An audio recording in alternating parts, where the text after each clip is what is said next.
Welcome everybody to another episode of Game Chat, the video game variety show brought to you by Borderline Entertainment. I am your host, Ace of Green River, and I am joined today to my lovely... Which side is it? Is this left?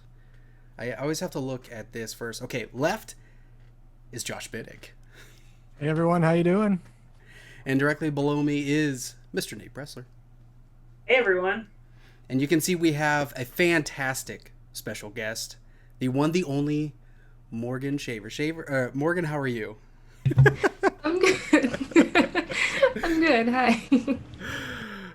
For those who don't know, this is the video game variety show where we talk about video games in all different types of formats and things and ways, and we have a great time, and we love that you are a part of this. So if you are listening on podcast services or watching it on YouTube, that's fantastic. We are super grateful for you.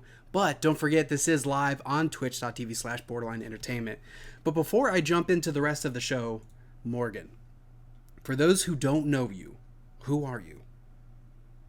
That's a good question. I am currently the editor-in-chief of Prima Games, and I'm also the community manager for Tetris. I have a question about Tetris. I have answers. Because I also feel like you are the... not just the community manager, but the ultimate Tetris advocate. I try to be. How does Tetris keep iterating on itself time and time again when I don't think it's possible? That is a good question. I think it's in part due to like really creative developers, whether it's, Tetris 99 focusing on the competitive element or Enhanced doing Tetris effects and like Mizuguchi kind of incorporating stuff that he's done from like Res and then turning it into this cool Tetris experience. I don't know the best way to describe it, but it's really beautiful. So it's just kind of, I don't know, they trust people, and that trust is good because it comes out with a lot of different games. That's awesome. And then last Tetris thing, just because I'm super curious, favorite Tetris block? That is a good question. I'm going to stick with the I Tetramino just because I really suck at T-spinning. I don't even understand how T-spinning works. I see people do it and I'm like, I quit. I'm awful at it. I don't get it either. I watch it. I watch the setups and I try to do it myself, and it's, I don't know, I think I lack the patience for it. So I just stick with stacking and then clearing and then whatever works. Only ever got it luck based, and normally it's just like, okay, I'm gonna randomly keep pressing. Okay, it went in. Yeah, there's a lot of pressure behind it, and it's just it's like anxiety inducing, but also so rewarding. I had to uninstall Tetris 99 because it was just too much pressure. I couldn't handle. I could only play that once because I put it down and I was like, this is worse than that time I lost Mario Kart in front of a group of people. Like I was like, I'm not good. I'll stick with Tetris Effect. But again, this is Game Chat, the video game variety show. We're going to jump into our first topic of the day, Newsbies. Now, we've got a lot of Newsbies items. We're going to try to keep it contained. I know in past segments and past episodes we've gone on for like the majority of the episode, and it's hard because you, the listener or watcher, have feelings, and we have feelings too, and we can't help but talk about it nonstop. But the first item on the Newsbies docket is Spider-Man on the PS4/PS5. They need to just like have a regular name for it. But I think the remaster is only available on the PS5, right? It is. That's the whole deal with the new phase. Yeah, that's true. You know what? Fine, be that way, Biddick. You're correct. They're technically available on like the game can be played on both systems, but like the remaster can only be played on 5. But you can maybe bring saves from the 4 over. You are right. It is confusing. It is super confusing. I'm not even gonna get on the fact that they said that saves probably won't go over. The point that we're gonna talk about with Spider-Man Remastered is the fact that Peter Parker's face has been changed. Now, there are going to be numerous changes and enhancements coming to the game. That's what you would expect from a remaster. But the PS5 version of the game does something that is completely, I say unnecessary, but that's just my personal opinion.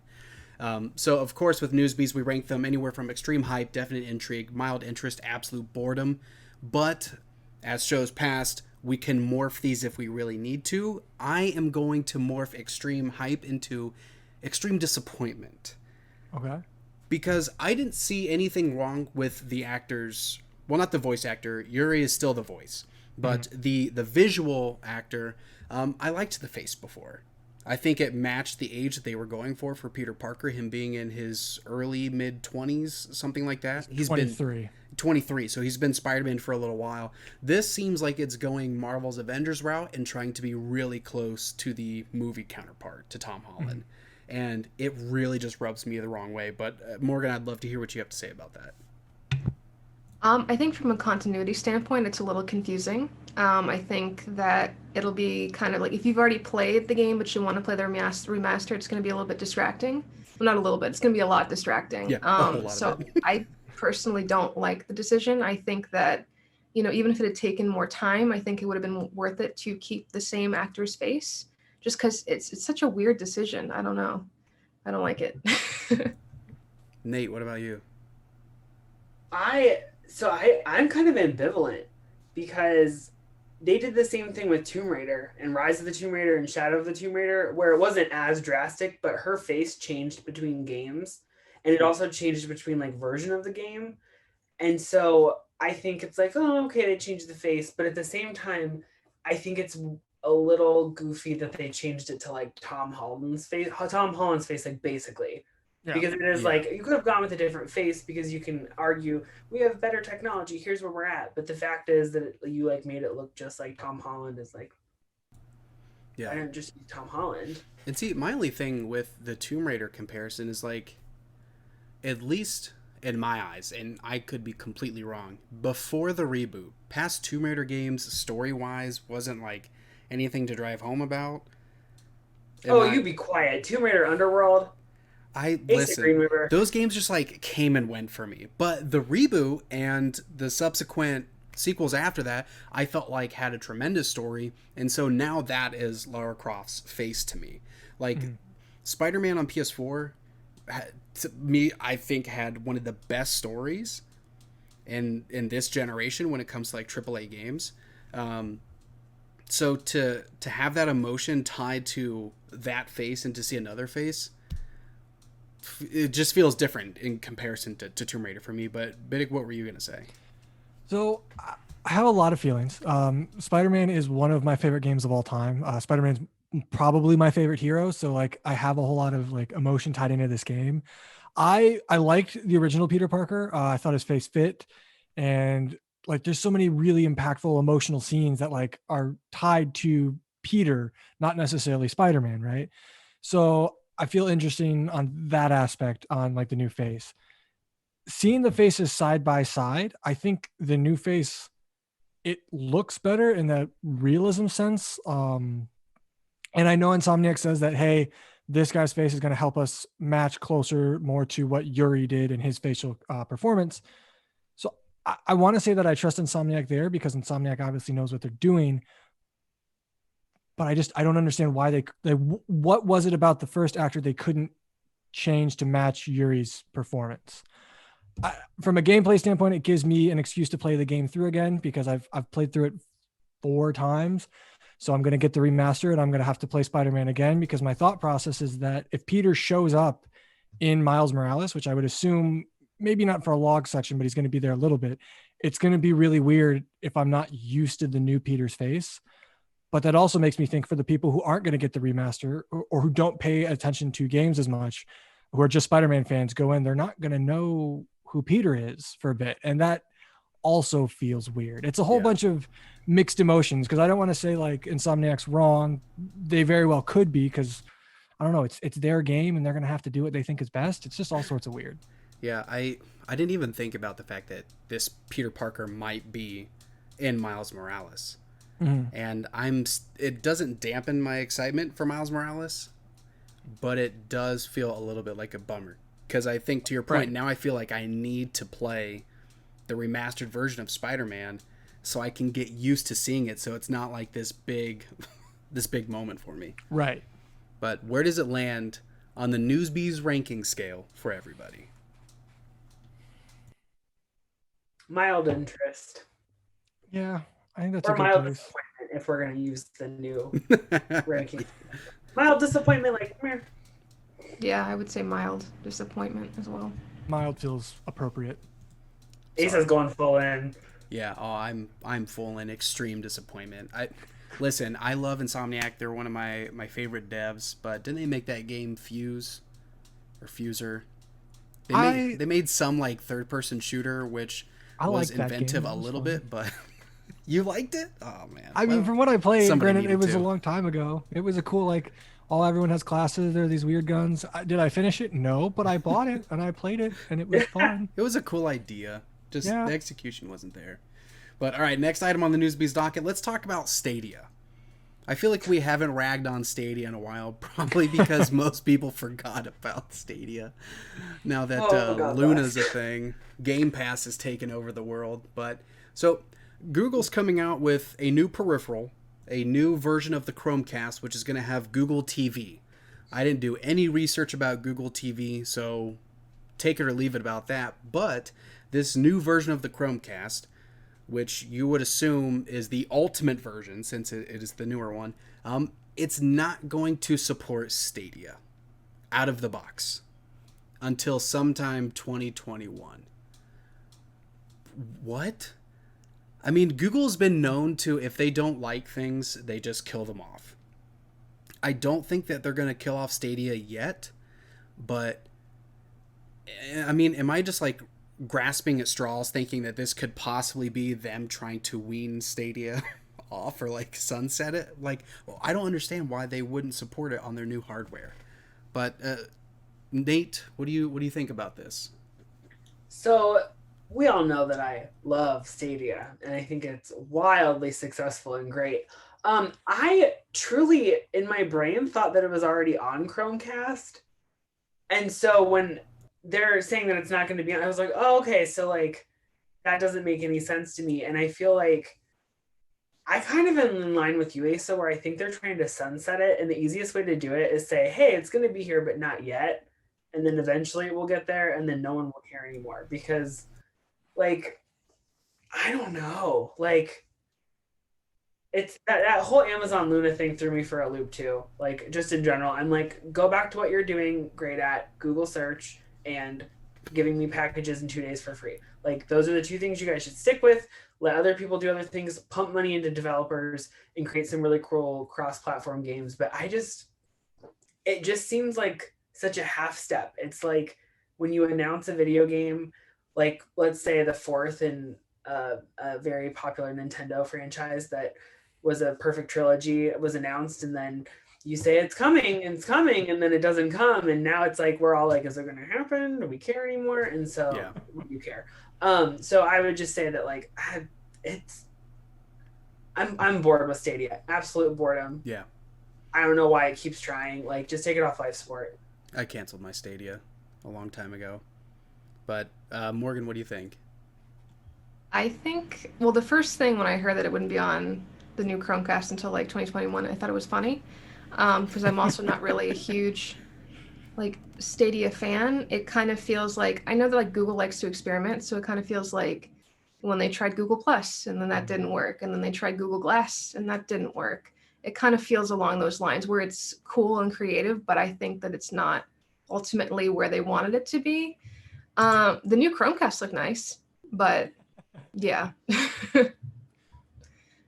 I'm really digging the pink color, and I like the little remote. That looks neat. But that's probably like I've got an older Chromecast. I didn't even upgrade to a Chromecast Ultra for Stadia. I just use Stadia elsewhere. So I don't even know if I'm going to pick this one up now. Like, because I had thought about upgrading mine, but if I were to ever pick up Stadia, because I feel like there might be some reason, I don't know, if they do a major patch or update and improve the services, that I might want to try it out again. Well, now I can't get the newest one. I need to get this Ultra. But what were you going to say? I mean, I think when City was announced, everyone was pretty much like, all right, this is either going to be really successful, but if it's not, like Google's just going to kind of slowly kill it like they have done with so many different things, because they don't need to invest in any one thing. Like they have the money, they have the resources just to like, hey, let's try whatever we want, and if it doesn't stick, it doesn't stick. So hearing that it's not going to be on the next Chromecast when that was the big seller really does feel like, hey, this is over. And I don't think anyone's super surprised. Like, I'm sure I haven't used Stadia myself. It just doesn't anything like that I really want to spend the extra money on right now, but I'm sure it runs really well. And everyone who I've talked to that uses it says they love using Stadia, but there's just nothing on it. And I think kind of we all saw the writing on the wall when it came out and it didn't have the games it said it was going to, and things kind of kept getting pushed off and it never got those like first releases initially said.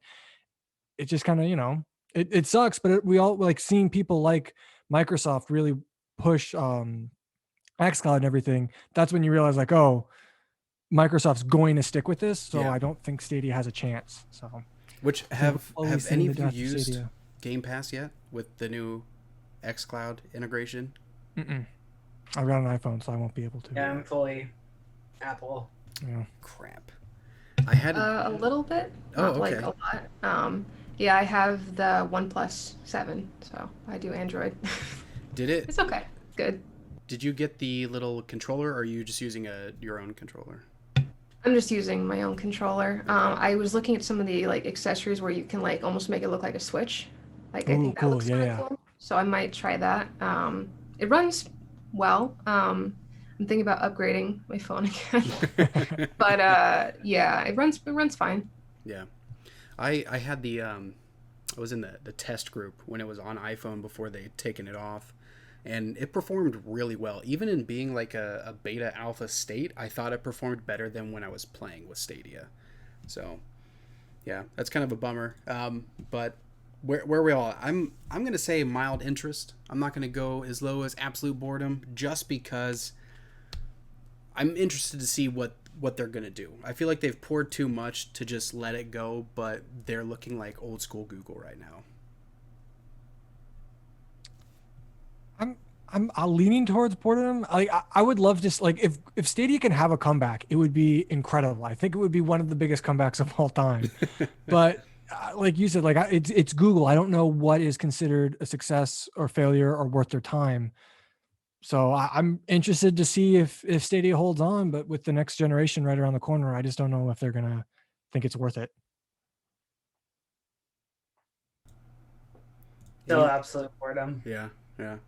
I want to believe, but it's like, I can't. Not right now.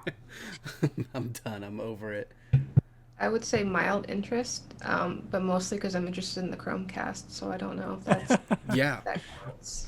No, it totally counts because I'm the same way. Like I want that Chromecast, but now I feel like I'm kind of locked into getting the Ultra. But all right, let's move on. The next Newsby socket, and this is a little bit more exciting. I know the first two were kind of like sad times at Ridgemont High, but let's talk about some Apex Legends. Way back when, during the summer, they announced that Apex was going to be getting cross-play. I don't think cross-progression. Somebody let me know, either you all or in the comments in the chat. But at least it's getting cross-play, which is going to be fantastic because I love Apex. I want to play it more, and I want to play with my friends on other devices without having to feel like I'm starting all over again. So Apex is going to be releasing their beta next week. Their crossplay beta, which is not including the mobile version, if I'm correct, and refresh myself. I don't know if you guys had a chance to look at that article, but it's going to be during their aftermarket collection event for season 6. But crossplay is at least going to be available for Xbox One, PS4, and PC. So, I know, Josh, you are an Apex person, right? Yes, I am. How does this jive with you? Probably I really am good. super excited. I love Apex Legends. I never liked Battle Royale. But with I like Respawn, and when they shadow dropped it, I'm like, I will check this out. And I played it for a little bit and I fell in love. And the year it came out, I think it was my number one most played game when PlayStation sent me my breakdown. Yeah, I think I put like 120 hours into that game or something like that.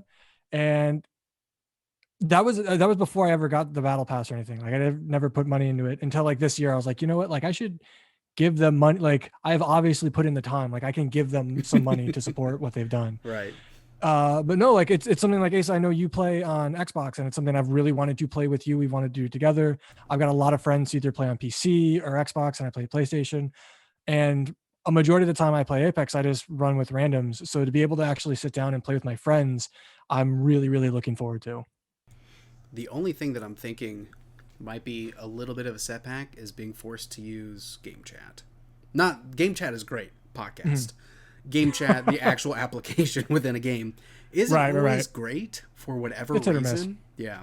So it looks like it's going to be Discord for us. Anybody else excited about Apex? Because I'm hyped. You know, like you brought up, I play on Xbox. I can't wait to play with you on PS4. I got a few other friends that do PS4 and PC. So yeah, the whole idea between crossplay, like it just needs to be on everything at this point. Yeah. So it was a long time coming in my eyes. Mm-hmm. Speaking of it needing to be on everything, I'm holding out for the Switch port that was also announced this summer. Oh, that's right. I've never played it before, and I want to play it, but I, pre-COVID, was like, who needs another console when you're going to be on the go with the Switch? And here we are, 9 or 10 months into whatever this hellscape is, and I'm like, why do I not have a PlayStation? So I'm ready for it to come to the Nintendo Switch so I can finally play it, because I'm not going to buy a PS4 or an Xbox One X Series 2 or whatever until the new versions come out, the next generation, and then I will eventually buy one of those. So hopefully we get some news on the Switch, because the Switch does really well with crossplay, with Xbox at least. So I'm hyped for it.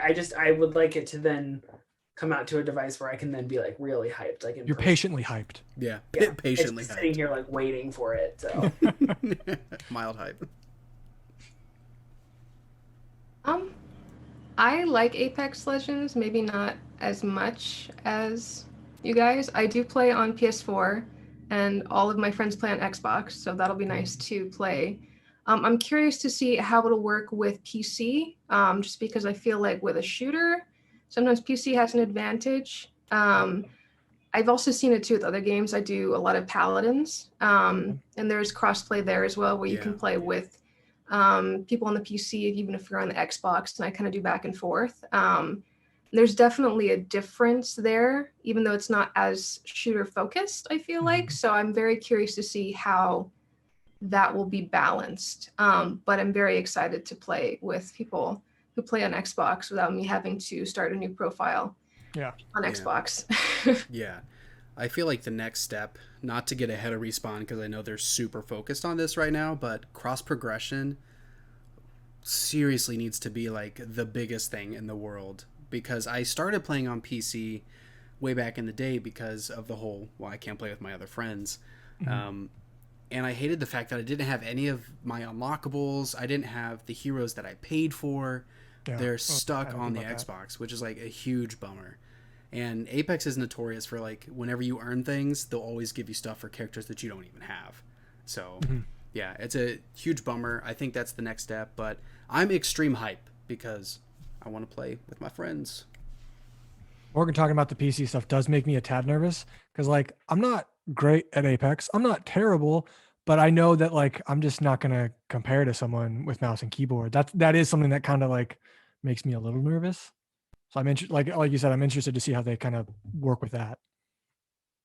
That I think that they'll be okay if they play their cards right. I mean, it's going to take some tweaks, but usually when you have that kind of thing, and you can see it with Fortnite, is they increase like the auto aim accuracy. They increase the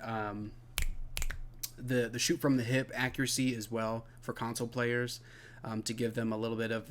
I mean, if you really wanted to up your game, you could just up your sensitivity. But I think with those few modifiers, things should be okay. Like even when I play on PC, this is going to sound like the dumbest thing in the world, but I plug a controller into my PC to play Apex because there's too much going on for me to use the keyboard everywhere, whereas a controller just puts it all in a nice little package, and I love it. But all right, we have a couple more things, so let's move on to the next item on the docket, which is Nintendo Direct ? So this has been leaked. I don't remember the exact source, and the website that I gave you guys for this is also pretty sketchy. But the items that are in this potential leak for a direct that's supposed to be later this week are not sketchy. Like, these are games that we have been clamoring for a long time, at least me personally. So let me just run through the list for the listeners. So this is supposedly going to be on October 8th, which is Wednesday, I believe. Anybody got that? Probably not. No. Okay. It is Thursday, actually. Thursday. We're close. We were close. Which, I don't... Is Thursday a day for directs? I feel like usually they do Tuesdays or Wednesdays, but... So... I think sometimes Thursdays, because NVC always records, and then they drop a direct. Okay. So, I don't think that the date necessarily is an off date then, but the list of games that are potentially going to be shown: WarioWare, switch it up, so a new WarioWare game, which is exactly what I want. Pokemon Sword and Shield: The Crown Tundra, Super Mario 3D World: Bowser's Fury, Kirby Power Rumble, Dragon Quest Anthology, Fall Guys Ultimate Knockout, Nintendo Game Boy games coming to Nintendo Switch Online, Grand Theft Auto 3, Persona 5 Scramble, Super Smash Brothers, Ultimate Challenger Pack 7, Crash Bandicoot, Super Mario 3D All-Stars, Super Mario Galaxy 2 DLC, and then Legend of Zelda Breath of Evil teaser trailer. This is such a densely packed list. First of all, I'm extreme hype, so let me get my ranking out of the way. Some of these feel like they're realistic, but some of them seem like really out of left field. Where's everybody at with this? Do you think this is real? Are you hyped? Are you just like, screw it, whether it's fake or real, I just want everything that's here? I'm nervous about its validity only because Crown Tundra is coming out in October. They just dropped that it's coming in October. So like that's one thing we have to take off is like, oh, that's not right. So is that like a zing where we don't believe the whole direct? Is it something where someone just got their wires crossed? I want to see Fall Guys because, again, another game I haven't been able to play, but seen everyone play. Seems pretty awesome. And they said Fall Guys is coming to Switch. Oh, okay. They just didn't say when. Right. Persona 5 Scramble makes sense, but I feel like it's going to be called, isn't it Persona 5 Striker or something? Yeah. They did like a new trademark in the US. I don't know. I'm very excited. I would love all of these things to occur. A Dragon Quest anthology could be really fun. But I don't know how likely it is just based on, like, we just had a different fighter announced. Crown Tundra already has a release date that's different. So, I mean, I'm holding out hope. I feel like they've got one more trick up their sleeve for holiday season. So, we'll see. Anybody else on that one? I'm really excited for Persona 5 Scramble. I got Royal last weekend. I haven't been able to play it. Persona 5 is one of my favorite games, so I would hope that would be true. Yeah. Kind of like Nate was saying, there are some pseudo red flags for me, like the fact I don't think we've ever got Smash characters announced so close before, have we? Like with Steve being this last week, I don't know. It really surprised me to come out and be like, oh, I know we announced Steve. Now here's Crash. It just seems like they'd want to build up a little bit more hype, especially if the character's not coming out for a while. Right. It would be super cool. Like Nintendo Directs are always fun, but I guess we'll just have to wait and see. Yeah. The one thing that I'll say really quickly about some of the things that have already been announced and changed, we have seen in the past where things have gotten leaked and then the developer, publisher, whoever ends up pulling a switcheroo and takes the power into their own hands and either changes the date or changes what the announcement's going to be. Like the Kirby game, I know that Kirby Power Rumble is that's not the game that just came out recently, the Smash style game. What was that one, Morgan? Kirby Star Allies. Kirby Star Allies, but what was the fighter that they announced after it was leaked?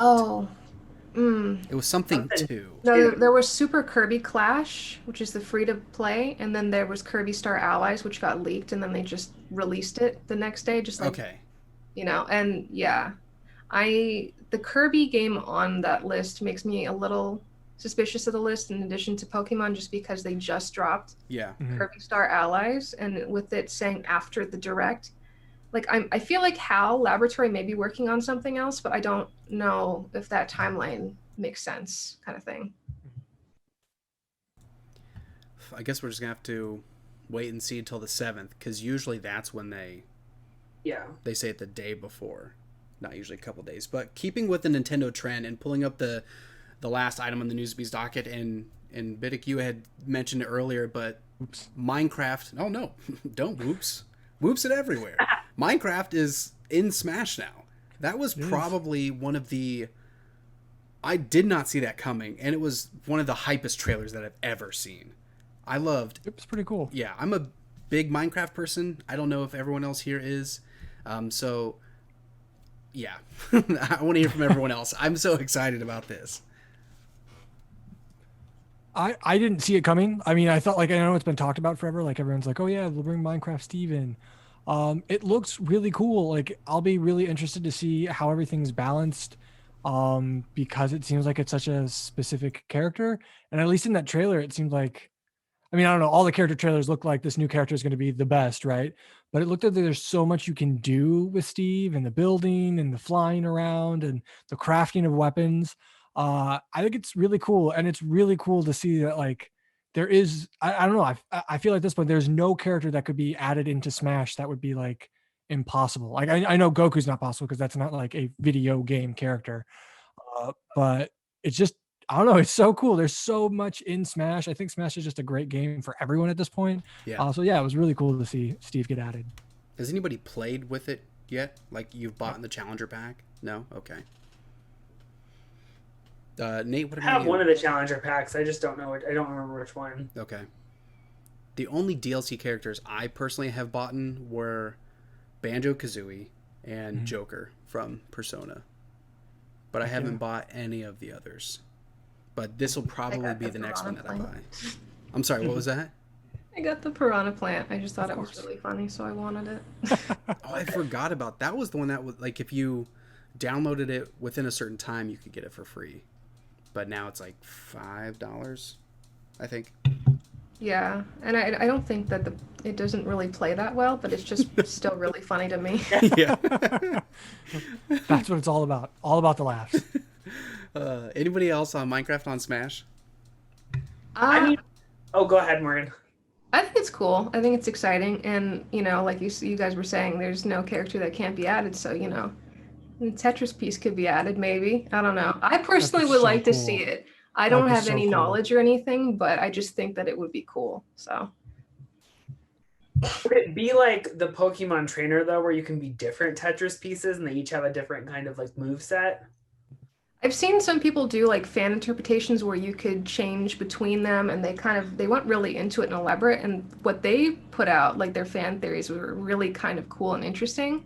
And like even thinking about like Kirby, with the block, with Minecraft Steve. Yeah. I mean, if you just made him yellow, he could be like the yellow Tetramino. So it's possible. I feel like it'd be a lot of work, but I mean, if they put that much work into Minecraft Steve, then maybe. I don't know. It's cool. It makes me think of what else they're gonna add. I would love that it's Smash Attack would just, of course, be raining Tetris pieces, and you'd get a Tetris and it would make everyone explode. It'd be so good. It'd be like clearing a line. Yep. That would be amazing.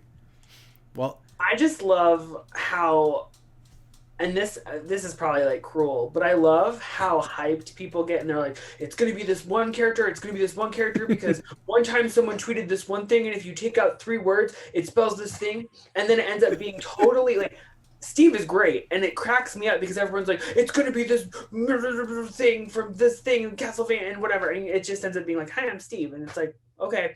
And I think that's hilarious because everyone gets so hyped and they're like, here are my predictions. And then of course, like, because Twitter is just like violent, as soon as it gets announced, everyone like is so upset. And so they're like, I'm muting this thread. And I just think it's hilarious because it's like, the more the merrier. Like, it's just as a like people watcher, it's just great to like watch people think it's going to be these 2 things, and they're like, I'm open to whatever, and it ends up literally being they have one thing in their mind, and ends up going completely the opposite direction. Like, no one about the drama. Yeah. Yeah, it's sign me up. But can we talk about that fighter screen? There's going to be so many characters that you're going to need a magnifying glass to see everybody that's there. Like, I love it, My but 40-inch TV is not going to be able to do it. no. And imagine the handheld. Like, how would you even? Or the Switch Lite when it's just extra small. Yeah. There's no way. There's no Oh way. no. Do we think we see Crash in this Fighter Pass? With I mean, the announcement of the Yeah. new Crash game being ported to the Switch, yes. yeah, The cross promotion. because he's not technically a PlayStation mascot anymore, since he's multi-plat. So he could be. I think it makes sense, right? I mean, like you'd have Mario, Sonic, Crash, Banjo. Like that would be so cool. Yeah, and I feel like there are other characters that would probably be, like, everybody wants Sora. Everybody wants Sora.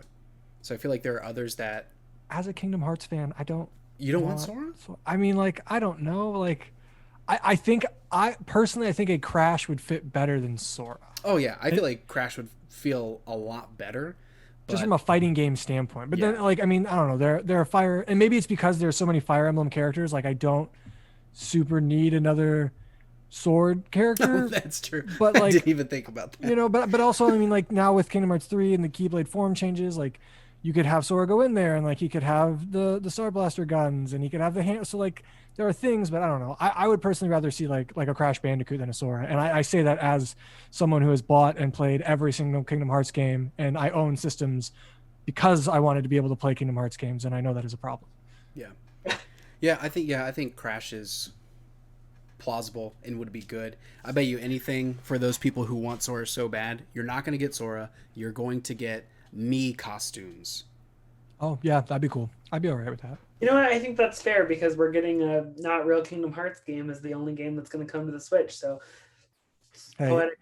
Melody of Memory looks fantastic, and Yes, it does. it's not. It looks fantastic, but not I'm gonna play $60. it. Fantastic. You're Is it right, but am I going to spend $60? $60 to play it because there's going to be some I sort thought of it was gonna cutscene be that like a leads to $30 Kingdom Hearts game, 4? and I'm You like, bet oh, your I'll ass take I that. am. $60? Yeah, I like looked at it because it's like one of like the coming soon, and I was like, you know what? Maybe I'll like pre-order this because I can do a rhythm game and it can be like a Kingdom Hearts game. But $60 for a rhythm game? No. I I'm don't not think happy it's about it. No, I'm not happy about it. But did But I am I buy the gonna do DLC it? that was $30 that wasn't $30? Yeah. Am I going to buy the $60 game that's not worth $60? Yeah. Am I going to enjoy it? I hope so. But, I'm too far in at this Are point. you and I gonna like- platinum the purchases of the Kingdom Hearts franchise? Nate, here's the problem I have. I bought, and I don't remember when, and I think it was because I had a gift card, but I own the all-in-one collection for PlayStation 4, the one that has the 1.5 HD remake and the 2.5 HD remake. I've never played it. I own the 1.5 HD remake for PlayStation 3. I own the 2.5 remake. I think that was also for PlayStation 3. So then I got them for PlayStation 4 just because I felt like, well, if I want to play them when they're better, and I'm going to play through them because I have to justify the purchase, but there was no reason to do that. I had both the games alone, and the only thing that doing them together, it runs better. Did you get 2.8? So this is the problem I have. I need to see There's a someone. 2.8. Yeah, 2.8. Yes. I have 2.8 only because my friend let me borrow it and I never gave it back. And that wasn't because like I didn't want to. That was because we both graduated college and I was like, I guess this is mine now. You're that friend. Oh my god. I tried to watch a YouTube video like all about the Kingdom Hearts franchise so I could get ready for the third game back when I had a PlayStation, and it was like 2 hours long and I was still confused. Do I play both of the mobile games on my phone that you can pretty much just autoplay and feel guilty about it? Yeah, it's a problem. I'm talking to my therapist about it, but he also likes Kingdom Hearts, so that's not helpful. I think I need to see a specific Kingdom Hearts therapist, and then Union Cross isn't even that bad. I like Union Cross. I love Union Cross. Dark Road's not great, but do I No, play it when I'm at Dark work Road's and just not let it good at auto all. play and then be like, hey, I leveled up? Oh, yeah, it's stupid, and I hate myself for it. But Oh my gosh. Well, let us know in the comments below in the chat. What do you think about these Newsbies items? Are you extreme hype? Are you definite intrigue, mild interest, or absolute boredom? But it's time to hop over to what's in the box. What is in your Xbox, your PlayStation, your Switch, your PC, your N-Gage, your DS, or your mobile device? What are you playing, Nate? You said mobile device because you know you're playing a mobile game. I am playing a mobile game. I am playing 3 different games. I'm still playing through Hades. I'll do like a Awesome. run or two a night. It's just so good. Live for that game. The story building is fantastic.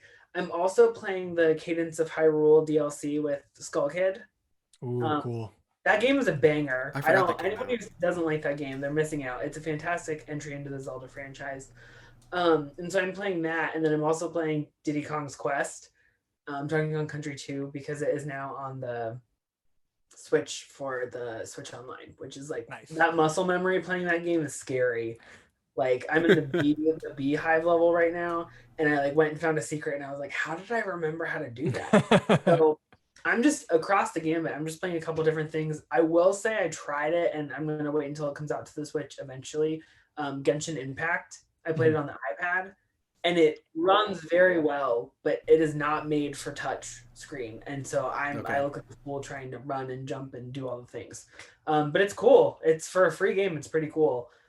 It's not a Breath of the Wild clone totally, but it definitely has some vibes. Is it multiplayer at all? I guess so. It Okay. wants me to download like a 5 gigabyte thing, and I'm like, I'm gonna wait until the Switch one comes out. I'm just playing like the intro part right now, and it's just me and some little character that's like the Trials of Mana, small one. Oh, okay. Yeah. Anything else? Nope. The game of life. Of course not. I was hoping you were going to say another title, but you're not playing it? Yep, that's fine. Oh no, which title? Starts with a... Does it? No, it doesn't start with a 35, but it has a 35 in the title. I know I've been playing that, but like I put that Okay. down last week. All right. Hades is too good. I haven't started Hades yet. Asa. Get on the hype train. I was waiting for the PS4 version, but everybody's talking about Hades so much, and I'm just like last time. I'm really getting that FOMO. I feel like I'm missing out. Play it on the go. Worth it. Morgan, what are you playing? I'm playing a lot of different things. I'm playing Star Wars Squadrons to do a review. I'm liking it. I don't have VR or PSVR or any kind of VR, so I'm missing out there because I've heard really good things. Unfortunately, I would like to, but I can't play it in VR. But from what I played so far, it's really, really good. Still playing through Hades. I've actually been playing Hades since it came out on the Epic Game Store. So I've been playing for a while. But now that everyone's back into it, it's brought me back into it. So I'm playing it more. I'm replaying Resident Evil 7 to get myself hyped for 8. Can't do it. It's been a while since I had played Resident Evil 7. I'd only played through it once, so playing through it again, it's cool. It's fun. I'm enjoying it. And then I play Tetris 99 every night obsessively. So still doing that. I think that's it. How many Sometimes I pictures do you play have? Among Us. I'm trying to think of other games. Yeah, I think that's it for now. How many wins do you have in Tetris? I don't want to brag. I've lost count though. What? Okay. That's awesome. I didn't even know That's that probably was the coolest possible. thing I've heard all day. Very jealous because I can't. No, I'm so bad. It's very difficult, and it gets even harder if you're playing Invictus. I don't have Yeah. as many Invictus wins as I have regular wins. It also depends on when you're playing. You're playing really late at night, and you're playing with like Japanese players. It gets Ooh. much more difficult. And I play at like 3 in the morning, so. What's the easiest time to play? Yeah, how do we like entryway into this? How do we play against children? I guess earlier in the I mean, I'm on the East Coast. I'm trying to think of timelines, but timelines. I'm East Coast. I guess in the morning, like, 10, 11, 12. Okay.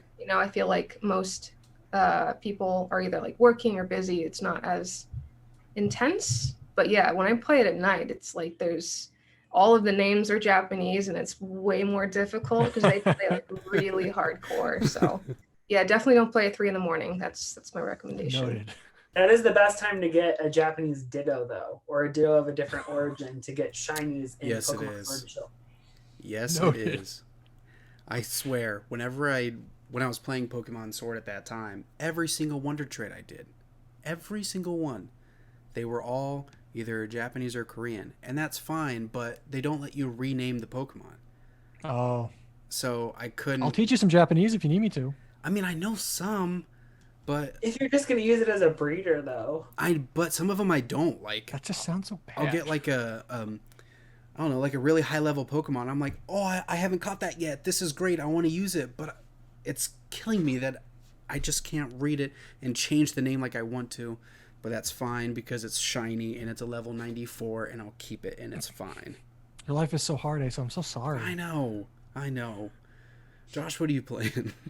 I haven't been playing a whole lot because of the move. I haven't had a whole lot of time, and of course, I've been working overtime every week at work. So there's that. But me and my girlfriend are still playing some Fortnite through the Nexus 4 Battle Pass.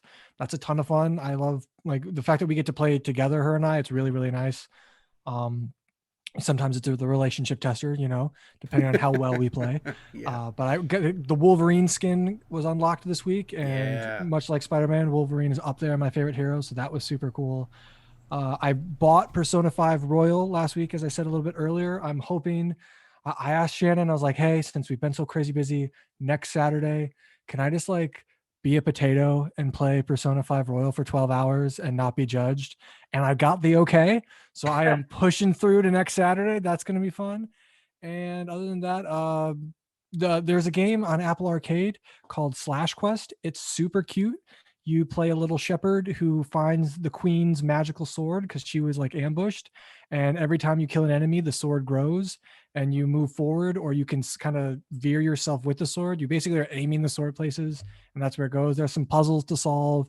It's goofy, it's cute, and that's a lot of fun. But other than that, that's it. Nice. So I've been playing a handful. Let me talk about my mobile game real quick, because I've now stacked up so many wins. And I talked about it last week, but I've been playing Polytopia. If none of you or people listening or whoever, if you've never played Polytopia, you need to. Write it down. Yeah, it is. I was going to say Age of Empires. I don't know why I always jump to that, because it's not. It's more like Civilization. So you have like your basic civilizations that you can pick from. There are a few that you can buy. I don't know if there is a currency that you can earn. I shamelessly bought the fairy one because you can turn the trees into fortresses and any wild animals into bipedal warriors, and it's amazing.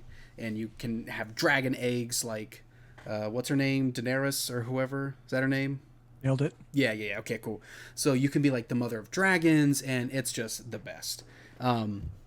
So I've been putting in.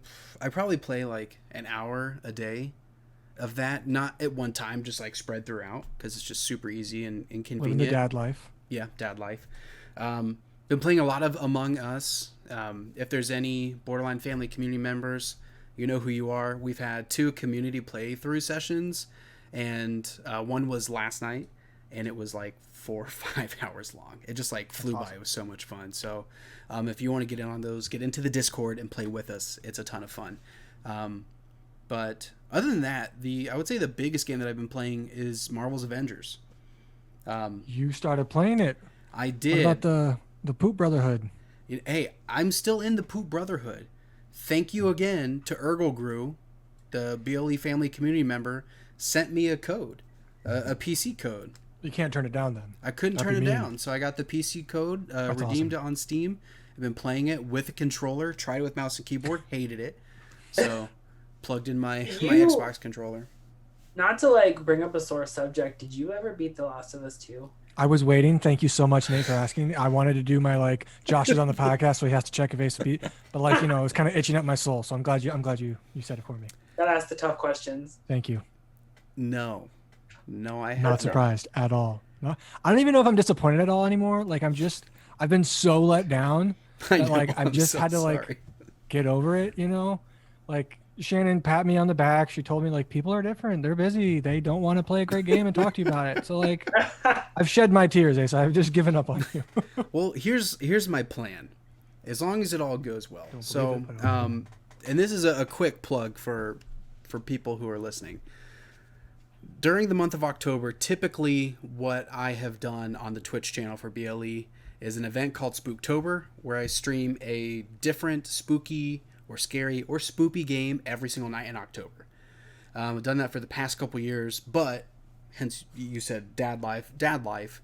I'm now going to boil it down into the last week, the full week of the month. So it'll just be 7 days straight, 7 scary games. My hope is that I can squeeze in The Last of Us Part 2 and play that one of the nights. But it's kind of up to the community, because I said, you all give the suggestions. What do you want me to play? Because I don't always do well with scary games.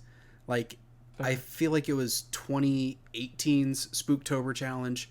If you look, like that stuff's on YouTube. I played a lot of like Grim Fandango, one of my favorite games, and like this one, it's called something Sam, but you play like this Grim Serious Reaper Sam? guy and you control his arms and Oh, that one. Yeah. yeah, that one. Manual Samuel? Yes, Manual Samuel. Super fun game. So I was playing a lot of spoopy games. And I would just have to sprinkle in like, and then I'd play Gears of War because I'm like, there's monsters. It's kind of like scary to some people. But then like I played PT and I just had nightmares. Nightmares. I understand. Yeah. So like Morgan, you said you're playing Resident Evil 7. I can't do it. I did it last year. That is the only Resident Evil that has been too scary for me. Like I don't know what it was. I think it's maybe the first person That's what I and think the too. slow creeping and the full immersion. And of course, like I need to play it with the lights off. I want to really put the blanket over my head and get into it. But I don't think I can play 8 now. Now that they confirmed that it's also first person, I'm like, you guys just don't want me to play your games because it's gonna be too scary. Yeah, that's it. Yeah. Yeah, I've been playing a lot of Marvel's Avengers. Thanks again, Ergol Grew. I feel like my opinions on that game have changed a little bit from the beta, but there is still some jank. Like I've seen I don't know if it's a meme or anything, but it's been viral of like how Kamala Khan's face just randomly will be gone. I've had that. I've made some screenshots. I'm like, I was hoping it wouldn't be me. I was hoping it would be patched at this point. But I'm really nervous besides like diehard fans. Cause I'm like, I want to get through the story. I'm having fun with that, but it is a lot of the same thing over and over and over again. So I don't know how much more they can really put into it. And there's no crossplay, no cross progression, anything like that, which I feel like Square Enix or Crystal Dynamics should have been able to do that. But I don't know. Have any of you played Marvel's Avengers? I want to jump in when it like comes out for PlayStation 5 whenever I get a PlayStation 5 because I love Marvel. I'm super excited. I want to do an MCU rewatch because I haven't done that in a long time or ever. Not a long time. I haven't done that ever. But I'm a huge Marvel guy and it looks like it would be fun. And I'm just really hoping that when they bring it over to PS5, like that's when all the bugs will kind of be worked out. Yeah. But we'll see.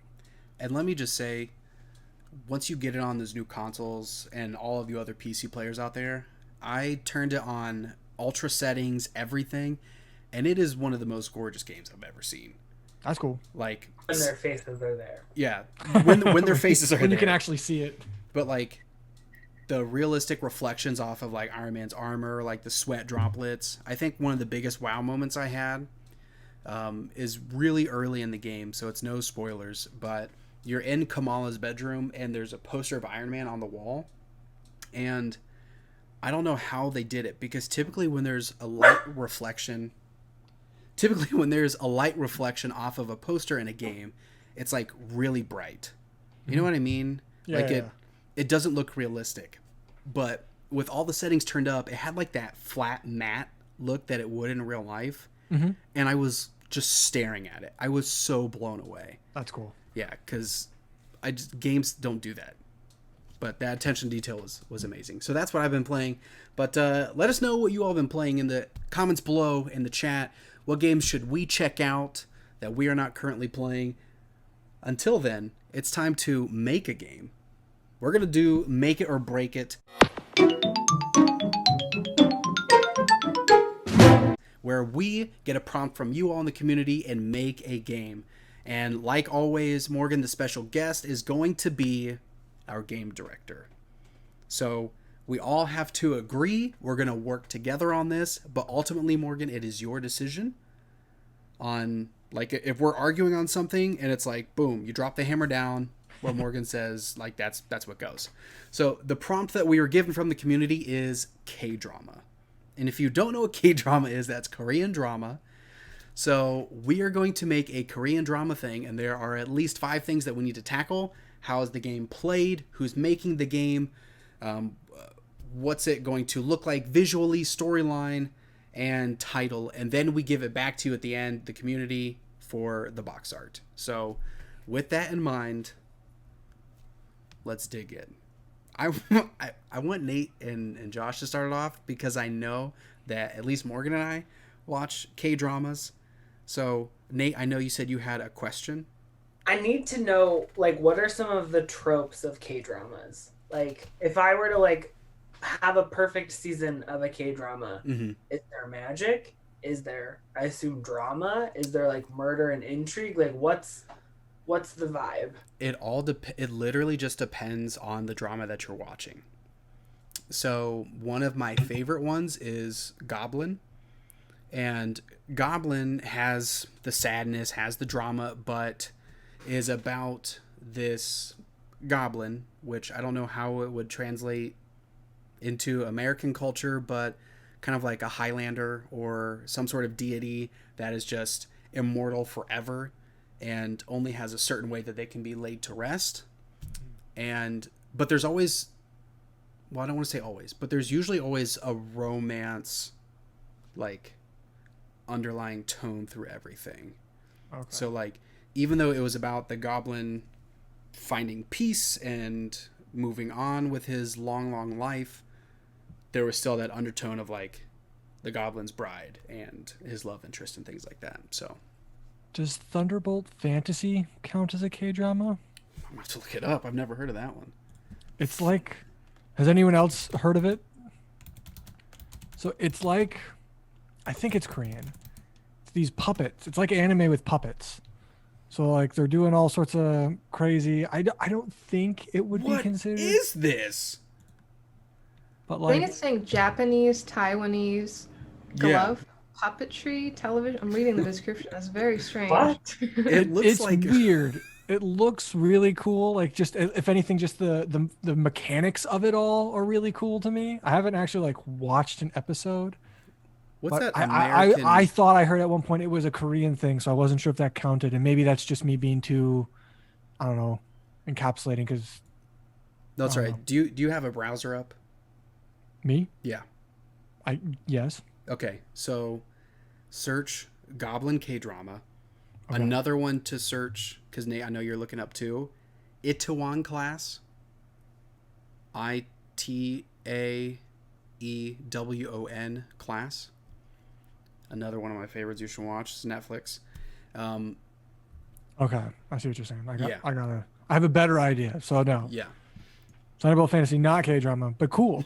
Yeah, cool. What's that American Freedom Fighting Force? I don't know, something like that. You know what I'm talking about? Team Movie America? with the puppets. Yes. That's what this thing that you told me about makes me think of. But I think they're vastly different, but I understand. Yes, yeah.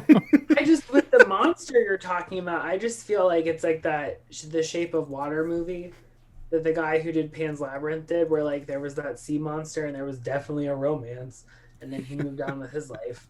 I don't know. I feel like this could go a lot of different ways. It could. I envision, like, a Fire Emblem where it's just more of the romance. Yeah. Have any of you ever played a dating sim? I've seen many a dating sim. Well, I've got many of suggestions for you to try out. But I originally was thinking that it would be a dating sim. Kind of what I was thinking too. Are we doing like a? Does it have to be like a 2D Doki Doki Literature Club kind of thing, or could it be more like the life aspects of Persona without the dungeon crawling? I think kind of like Nate was saying with the Fire Emblem stuff. Let's do that. I would love that. Yes. Okay. As long as our glorious game director Morgan is okay with it. I don't want to jump ahead. I wouldn't think the 2D ones like Doki Doki. I think Persona's a good comparison. I would think that there might be some narrative in there as well still, just with like the world building, just because I feel like each of the K-dramas that I see, they do set up, you know, other aspects of like the world where it's like if it's modern or they have a lot of historical ones. So I think that'd be interesting to have in the backdrop. But yeah, I think that's dope. So does that mean Atlas makes it? I mean, or do we trust someone else? I feel like it's going to be like some of the other games that we've done, and we kind of split up the duties of the aspect of the game. Duties. So I feel like the mechanics is Atlas. Okay. But I feel like the writing... Morgan, what do you think? as the resident K-drama expert? That's difficult. Writing aspect. I'm trying to think of games that have really maybe I don't know if this is far off. Maybe Don't Nod Entertainment, the way that Okay. they've set up I think writing that makes with sense. I know a lot of people don't like the dialogue like with like Life is Strange, but if they had modified that to make it a little bit more mature, I mean, I think the writing in Vampire was also good. Yeah, I think Don't Nod would be where I'm leaning, that Yeah. have like that story element and everything kind of plays in together and there's like different outcomes. I think that's kind of interesting. Yeah. Yeah. No, I'm 100% on board with that. That makes so much sense. And then also the way that Vampire looked, like I think Donod almost could possibly just take over pretty much everything, aside from like the mechanics that Atlas would bring in from having that experience with Persona. But storyline, what are we thinking storyline wise? Do we want it to be more realistic, down to earth based? Do we want any fantasy elements? I just want to chime in with one that I've seen that I think is really good. Is called Korean Odyssey, where the characters are represented by, it's almost like gods almost, but it's hard to describe. Where one of them is like a monkey god, but obviously they're represented by a person. Another one is like an ox god represented by a person. Okay. And then the romance element, the monkey god has this weird contract with this one person. It's just a really weird setup to describe verbally, but the show is really, really cool. And she can see like ghosts. So that's her thing. So she has some sort of connection there and they can work together. Yeah, I think that it'd be cool to have some fantasy elements in it because I think that's, I don't know, I really like that show. No, I'm all about it. I'm sorry. No. I think that makes sense because plus it also could like it could potentially attract an audience that's not like they might not necessarily want a dating sim. So then they see like all of those elements and like, oh, okay, like I'm more interested in this and then the story. Plus like Don't Not has a lot of whole like mystical stuff going on in their story. So I think that would play in perfectly. Like thinking about the life sequences in Persona, like there are times that you're actually doing activities, so it doesn't just have to be a lot of walking and talking. Yeah. Like there could be maybe some small battle sequences or anything like that if we were to add like that type of element to it. Catch those ghosts. Yeah. I'm afraid of no ghosts. Yeah. Do we want it to be centered around a single person? I feel like from the shows you've recommended, there's kind of an ensemble to an extent, very similar to Persona, where there might be like 3 or 4 that are like the main, and then the rest. I could see it. I almost. What are the thoughts on like replayability if each character had their own story that you could play through? I think that there'd Like be a lot of replayability. I can't. What's the game that came out on Switch where you can play as all 6 characters and it's like it looks like Ragnarok. It was really popular. See, all I was thinking is Octopath Traveler. That's what I was thinking too. I could not remember. Okay. So what if it's almost like not like story wise or anything, but where it's like Octopath, where you can literally have like 6 different versions of this game. That would be really cool. And then the stories could intertwine at certain points, so you'd see different perspectives on certain events. Oh my gosh, I'm falling in love with this. That makes sense because like all the K-pop like shows I'm looking at here, they all have like really sexy like those group photos where everyone's dressed to the nines, looking in the camera. Right? So I think having that ensemble work because we need that like that sexy group shot for sure. Can I just say right now? Hold on, I gotta get his name really quick. Keep talking about ideas. I want to find this person's name. So where is it based? Does I mean I know it's K-drama. Does it have to be in Korea or can they move around? What's the deal there? In Goblin, they take a lot of time spent in Canada. So I don't know. I'm torn because I think a lot of the ones I've seen have some sort of Korean tie-in. I feel like they do play upon that a lot with the show, especially like the historical ones. They take a lot of pride in like really putting the work in there. So I'm leaning towards having, I mean, it could be multiple locations, but one definitely should be Korea. I think that would be a good way to tie. things together. One of the characters in the ensemble should be the ghost, and then you play as the ghost way back in the day, where it is like a period historical drama, so that you get some different gameplay variety. I like that. There can be an exchange student or exchange businessman and or businesswoman, business person from a different country that they bring their backstory along with them.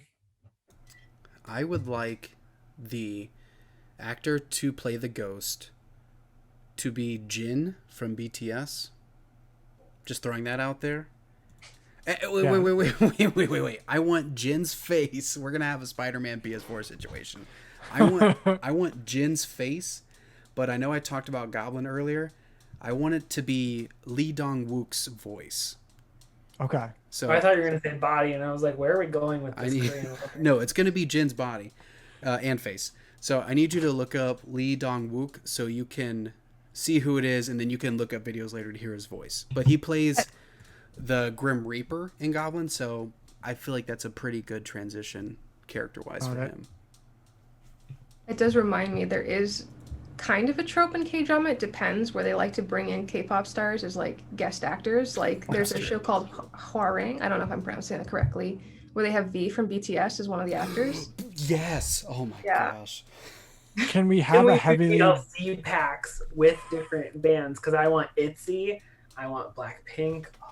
I would like to have a very like a BTS centric story, like whether that means like we have to go to the concert or we're at the like I want the boys to be involved very hardcore. That's the thing. Like incorporations, like locations brought in where they do that.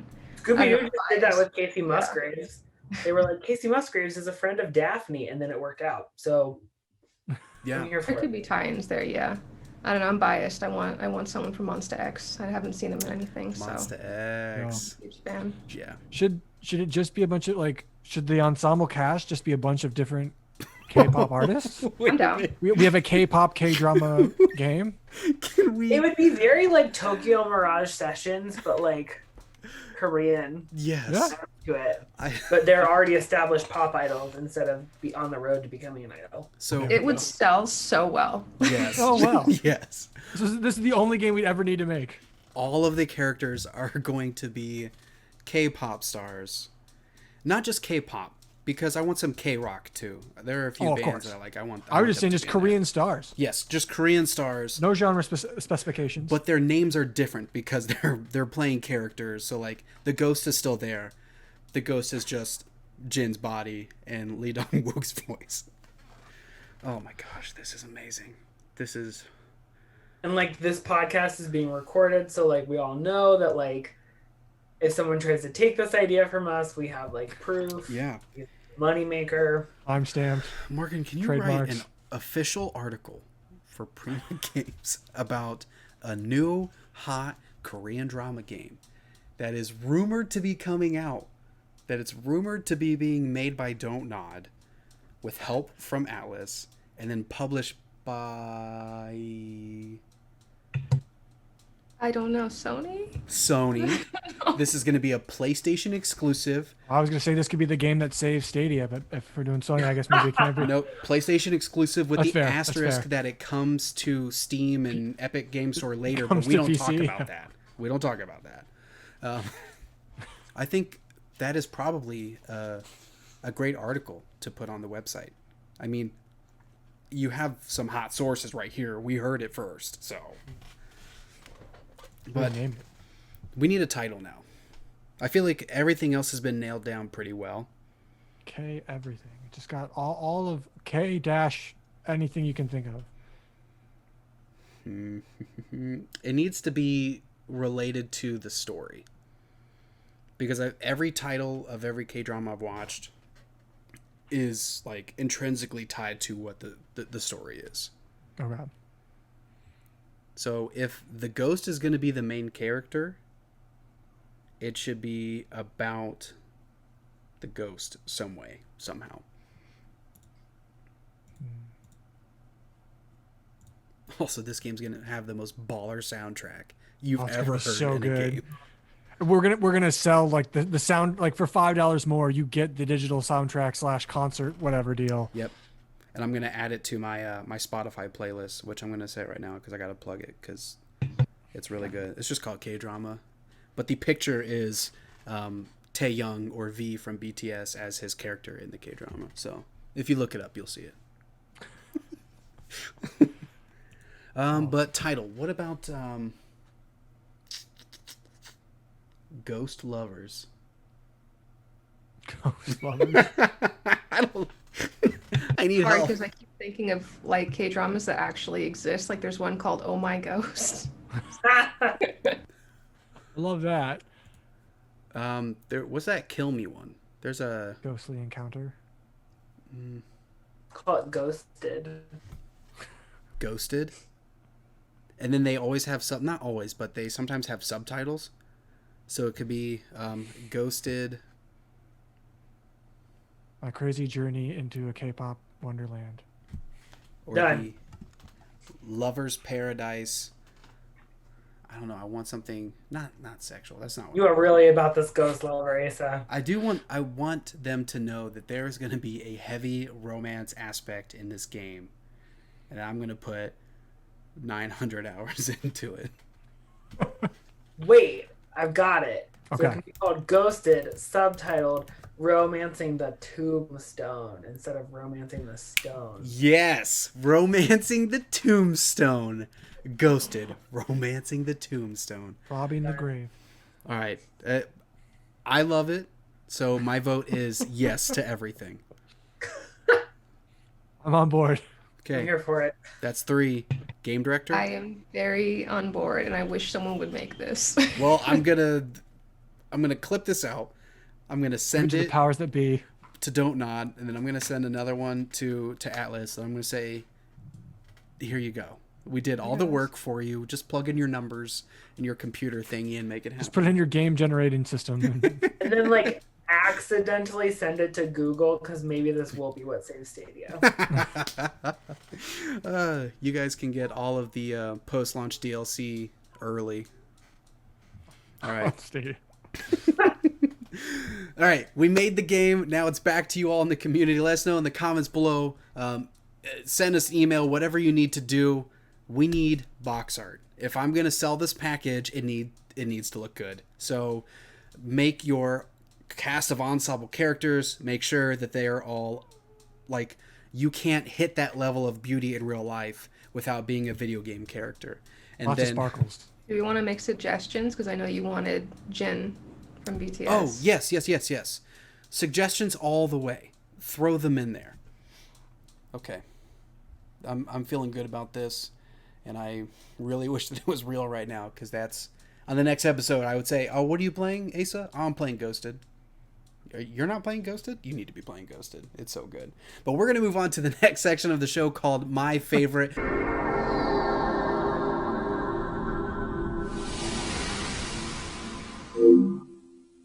Where you all in the community give us another suggestion, and we dive into the recesses of our mind and get all nostalgia up in this piece. And we're going to talk about our favorite puzzle game. Morgan, kick us off. What is your favorite puzzle game?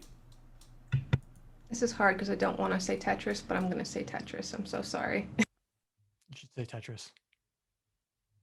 Go for it. What about Tetris makes it your favorite puzzle game?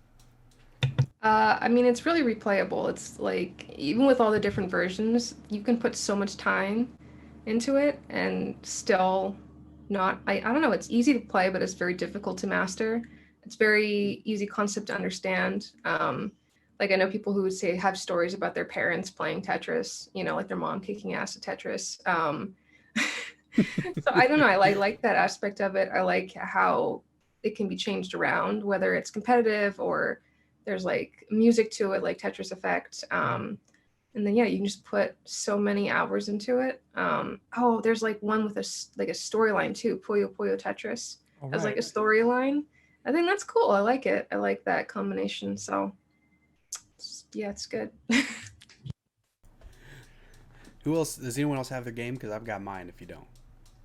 Well, I want to say, so I'm not going to say Tetris, but Morgan, my grandmother, she is still with us. She, biggest Tetris fan in the world, went out and bought her own Fat Boy Game Boy back when it was a thing. And I now have said Game Boy.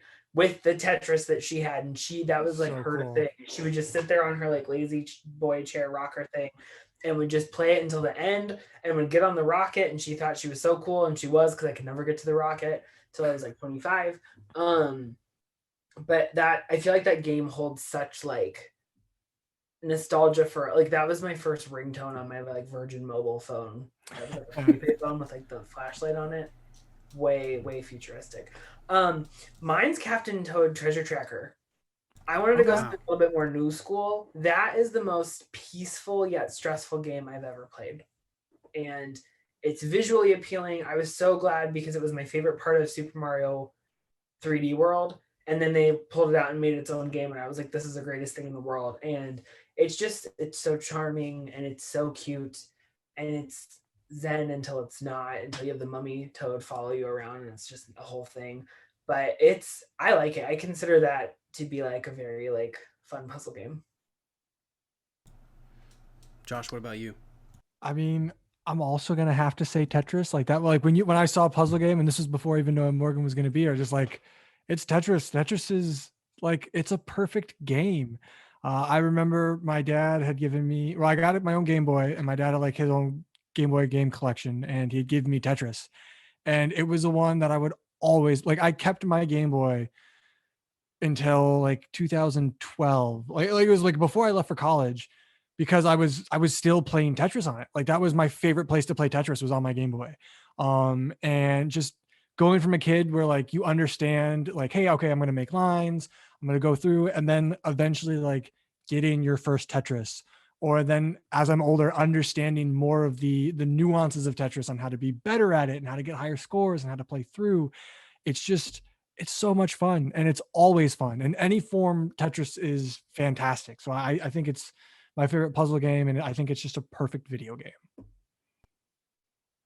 My favorite puzzle game might not seem like a puzzle game, but mine's Resident Evil 1, the first one. Okay. So I remember the first time that I played Resident Evil was, I didn't even own it. I went to a friend's house. We were playing it on the PS1, and it gave me nightmares. Like right off the bat, it was super scary. I'm like, how can you play horror games like this? Like, this is not enjoyable. And then it wasn't until they re-released it on the GameCube that I thought, okay, well, it looks a little bit better. I'll try it now, because I was playing anything and everything on the GameCube, one of my favorite all-time consoles. And that's where oh my gosh. That was my dog. That's. Are you okay? I was just. Yeah, oh, gross. Oh no. He was just licking my leg, but I think he gave himself dry mouth, and he's just like, Hacking, go drink some water, buddy. Poor Whoopi. I know. But so, yeah, that was where I realized, oh, wait a minute. Like, this has the horror game, like, trope, or I don't know what you call it, like, that aesthetic. It looks like that's what it's going to be. But when you think about it, I don't know if anybody's, like, really, like, spent enough time with it, but I play it multiple times a year, like maybe like 2 or 3 times a year. The puzzle is what brings me back every single time. Going back and forth between the mansion, once you get, it's very Metroidvania-esque, but like, getting different keys, trying to figure out, how do I get into the basement? What are those noises back there? Why do I have to keep running out to the shed multiple times? And the amount of action that it has in it is okay. But really it was the puzzles that made me fall in love with Resident Evil. So yeah, Resident Evil is probably I don't want to say my number one offhand, but thinking about it, that was my favorite puzzle game. So let us know in the comments, in the chat, what is your favorite puzzle game? But we're getting close to the end, but we can't finish an episode without big bet trivia.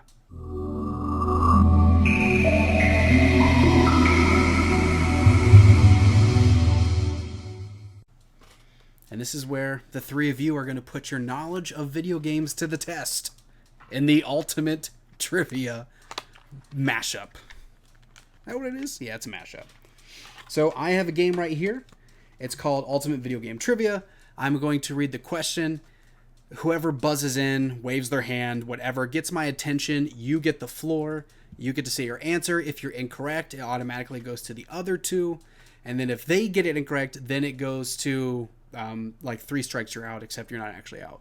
I'll give hints. So after the first hint, it kind of resets. You got to buzz in. We'll go on from there. Typically, we don't have to get to the hints. Lately, that's been the trend. But there have been a couple times we've gone all the way through all 3 hints and nobody has gotten it still. So here we go. No, see, that's too easy. Usually I go off of the top one, but that literally has the game in the question. Oh, this is great. This is perfect. All right. Also keep in mind that these questions go from the Atari, the ColecoVision, all the way up to the 360 and the PS3. So, a long history. But here we go. Detective Cole Phelps is the protagonist from which video game?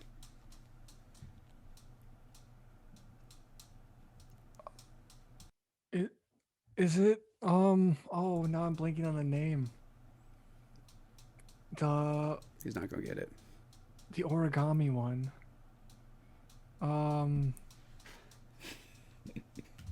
When you say the kid's name over and over again in the mall. Jason. Yeah. Jason. Yeah. You want me just to tell you? I mean, I'm wrong, right? Yeah, you're wrong. Okay, so what's the game I'm trying to think of? You're thinking of Heavy Rain. I am thinking of Heavy Rain. Thank you. But it is not Heavy Rain, so it automatically goes to Nate and Morgan. Buzz? Yes. Is it Deadly Premonition? It is not. Oh. But I feel like... That was going to be my guess, so I don't know. All right. All right. It's time to go to the hint round. Man, What was the detective's name again? Cole Phelps. Cole Phelps. Cole Phelps. Older brother of Michael Phelps. All right, so I feel like this first hint is way too easy. But in this game, the technology of face capture and motion capture set a new bar for video games moving forward. Morgan. Is it Quantum Break?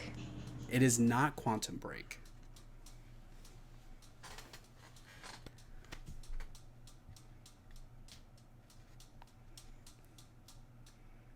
Nate and Josh, let me know if I need to go into the second hint unless you have a guess. You get a free guess. Is it is it Beyond Two Souls? No, it is not Beyond Two Souls. I was thinking of fancy. Willem Dafoe was in that one though, right? Yes. Nice. I Shut up to Willem Dafoe. All right, next.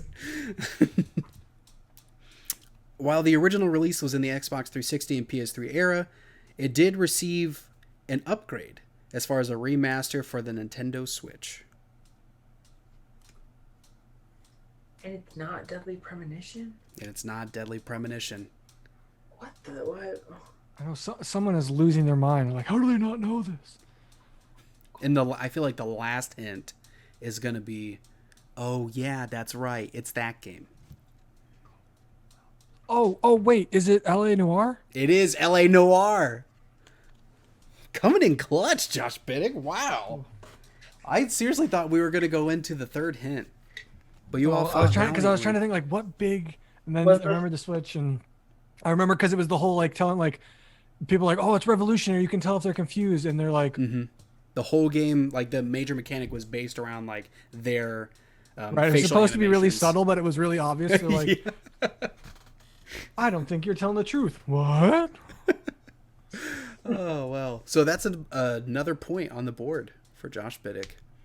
Don't worry. I got the James Gunn one and this one, right? Yes. For Lollipop Chainsaw. But don't worry, Morgan. We're going to do. I'm slowly starting to work it out. An episode towards the end of the season, or I don't know, maybe early 2021, where we bring as many guests back that we've had on the show, and we're just going to do nothing but trivia. But as people get questions wrong, they randomly just get kicked off of the Zoom call because it's going to be like a battle royale. I like that idea a lot, so that sounds like fun. Yeah. Trivia Royale, I'm excited. as one coined it. So that is in the works. But we're going to go on to out this month. I'm going to run through the list of games coming out in the month of October. Our panelists, you're not panelists, our hosts, co-hosts, my friends, are going to pick out the game that sticks out to them that they're the most excited about. So, in the month of October, we have Super Mario Brothers 35, Ys Origin? YS? Yeah, it is Ys. Crash Bandicoot 4, Star Wars Squadrons, Warsaw Foregone, Baldur's Gate 3, Nickelodeon Kart Racers 2, Grand Prix, Game Dev Tycoon, Inkfell, The Uncertain, Light at the End of the Tunnel, Ben 10, Power Trip, FIFA 21, their Survivalists, G.I. Joe, Operation Blackout, Wood Salt, Age of Empires 3, Definitive Edition, Cake Bash, Cloudpunk, Monster Truck Championship, Space Crew, Crown Trick, Mario Kart Live Home Circuit, Amnesia Rebirth, Supermarket Shriek, Transformers Battlegrounds, Cobra Kai, The Karate Kid Saga Continues, Ghost Runner, World of Warcraft Shadowlands, Watch Dogs Legion, Pikmin 3 Deluxe, Auto Chess on PS4, and Fall Guys Season 2. Now, that's not even all of them, but those are some of the major releases coming out in October. Nate, what's the game that you're the most excited about? I hate myself for saying it out loud, but it's going to be Mario Kart Live Home Circuit. I tried to say, you're in an apartment, you don't have a home, you don't have a big enough floor for this. And then my brain's like, yeah, right. So that's what I'm going to be really excited for. And it's Caleb's birthday, so I'm going to justify it because he likes Mario, that it's a birthday present. Perfect. I hope the dogs don't ruin it, but we'll see. I'm very excited for it. I think it's very innovative, very cool, and I love a good shtick. So yeah, Josh.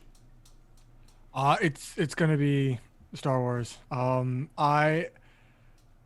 It's one of those things like seeing it. I was like, do I get a PlayStation? Like, do I get PSVR for this game? Does this game become like a $200 game for me to get? The answer is no. I don't have the money. But like, I've been watching videos, and just the first time like I see the cockpit and I hear like the X-Wing fire its lasers, I'm a little kid again, and I'm watching Star Wars, and it's the coolest thing in the world. And I'm sure Morgan can attest. I don't know. Like, I'm watching these videos, and I just have the biggest smile on my face. So that's the one I'm most excited for. It's difficult because the one I'm excited for isn't on the list, which is Dark Pictures Anthology, Little Hope, coming out at the end of the month. Really, really like those games. Until Dawn, I liked Man of Medan.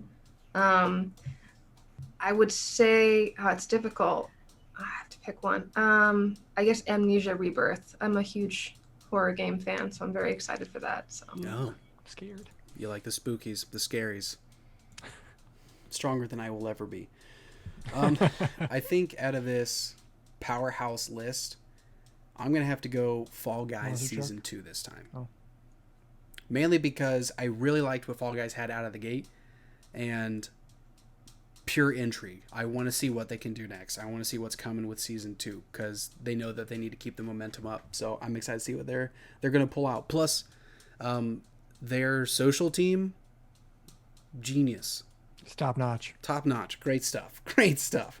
All right, we're gonna finish up this episode with our community spotlight. This episode we're gonna highlight Mike the Knight, one of our Twitch mods for the community, an amazing Borderland family community member. So please make sure that you reach out to Mike the Knight. He also is gonna have some stuff coming out for us soon, so I'm excited about that. Morgan, all spotlights, all cameras, they're on you. What do you have going on? What do you want to talk about? What do you want to share? What do you want people to check out? I mean, I'm really excited about the stuff that we're doing on Prima. Putting more of a focus on review scores. I'm really excited about that. More features. I just really like the personality element. The writers are great on that site. I don't know. Check out Tetris. I don't know. Well, if people wanted to follow you, where should they go? So Twitter, it's difficult for my username, but it's author _ and then M, and then my last name Shaver, which is spelled exactly how you think it's spelled. SHAVER, unfortunately. Awesome. Nate, Josh, where can people find you? Go for it, Nate. So you can find me on Instagram and Twitter, the Nate Pretzel, like the food, and I'll be doing the things there. You can find me pretty much everywhere at Josh Biddick, Bittick. If you look on any podcast services that you listen to podcasts, you can check out the Up and Comer podcast, where each and every week I sit down with someone who is doing some awesome stuff in the world of content creation. And I talk to them about their life, what they got into content creation, what they're doing, and why they do what they do. Give them a platform to kind of share themselves, because I think sharing people's stories is fantastic. And I think not a lot of people get to just talk about themselves, because it's weird if you do it without someone asking you questions. So I want to be that person who's asking you questions. Yeah. And you can find me at @GreenRiver07 on Instagram and Twitter. But if you want to follow anybody, please go to Facebook, Instagram, Twitter, YouTube. If you're on Twitch, you already know. But search Borderline Entertainment, like, comment, follow, subscribe, all of that great stuff. We have new episodes of GameChat coming out, more reaction videos, other podcasts. The Parents of Play podcast that just started that my wife and I do. We just have a lot of great content coming out, and we want you to stay in the know. So make sure that you like us on all those platforms and join the Discord. Hang out with us in there. There's some really great people, and we love to see the community grow.